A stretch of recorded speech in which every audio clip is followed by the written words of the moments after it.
85 minute পর্যন্ত সবকিছু ছিল ইংল্যান্ডের নিয়ন্ত্রণে, কিন্তু ফুটবলে মাত্র 5 মিনিটেই ইতিহাস বদলে যায়। আর সেই ইতিহাস আবারও লিখল লিওনেল মেসির আর্জেন্টিনা। 85 মিনিট পর্যন্ত 1-0 গোলে পিছিয়ে থেকেও শেষ পর্যন্ত 2-1 ব্যবধানে অবিশ্বাস্য এক কামব্যাক। এনজো ফার্নান্দেস এবং লাউতারো মার্টিনেজের গোলে ব্যাক টু ব্যাক বিশ্বকাপ ফাইনাল নিশ্চিত করল লিওনেল মেসির আর্জেন্টিনা। আর এই নিয়ে গত 12 বছরে তৃতীয়বারের মতো বিশ্বকাপে ফাইনালে উঠল আলবিসেলেস্তেরা 2014, 2022 এবং 2026।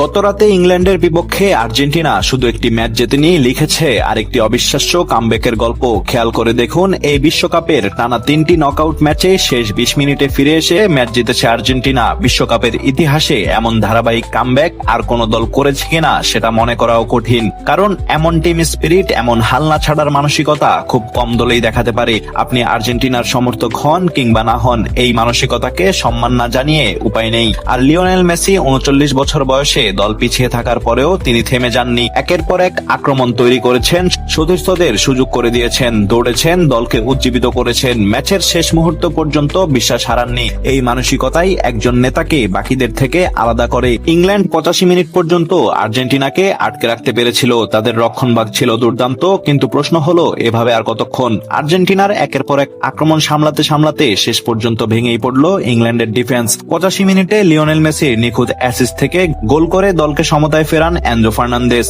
স্কোর তখন 1-1 সমতায়, কিন্তু আর্জেন্টিনা তখনও থামেনি, বরং আরো বেশি আক্রমণাত্মক ফুটবল খেলে একের পর এক সুযোগ তৈরি করতে থাকে।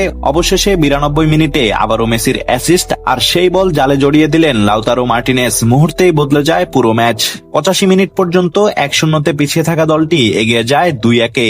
ইংল্যান্ডের স্বপ্ন ভেঙে ব্যাক টু ব্যাক বিশ্বকাপ ফাইনালে উঠে যায় আর্জেন্টিনা। সত্যি বলতে পুরো ম্যাচে আক্রমণাত্মক ফুটবলটা খেলেছে আর্জেন্টিনাই। ইংল্যান্ডের পরিকল্পনা ছিল লিড নিয়ে লক্ষণ সামলানো, কিন্তু এই বিশ্বকাপে একটা বিষয় বারবার দেখা গিয়েছে, যে দলে লিড নিয়ে অতিরিক্ত রক্ষণাত্মক ফুটবল খেলেছে শেষ পর্যন্ত তাদের অনেককেই মূল্য দিতে হয়েছে।